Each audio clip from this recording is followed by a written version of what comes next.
Big boss season 9 weekend కావడంతో host Nagarjuna గారు big boss stage మీదకి మంచి ఉసారైన పాటతో అయితే ఎంట్రీ ఇవ్వడం జరిగింది.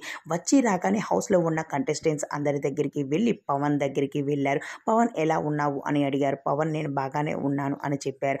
అయితే పవన్ గేమ్ ఆడేటప్పుడు నిన్న హౌస్లో ఉన్న కంటెస్టెంట్స్ అయినా కూడా రీతు అలానే తనుజ ఇద్దరు కూడా కెప్టెన్గా పనికిరావు అని అన్నారు. ఇప్పుడు నువ్విచ్చే సమాధానం ఎలా ఉండాలి అంటే నాతో మీ సత్తా చూపించండి, నేను గేమ్ ఆడుతాను, ఆ టాస్క్లో మీరు నాతో గెలవండి, అప్పుడు నేను పనికొస్తానో కెప్టెన్గా పనికిరాను మీరే చెప్పాలి అంటూ వాళ్ళతో వాదించాలి. అంతేకాని వాళ్ళు ఏదో అన్నారనేసి నువ్వు దానికి ఎమోషనల్ అవుతూ కన్నీరు పెట్టుకోవడం కరెక్ట్ కాదు.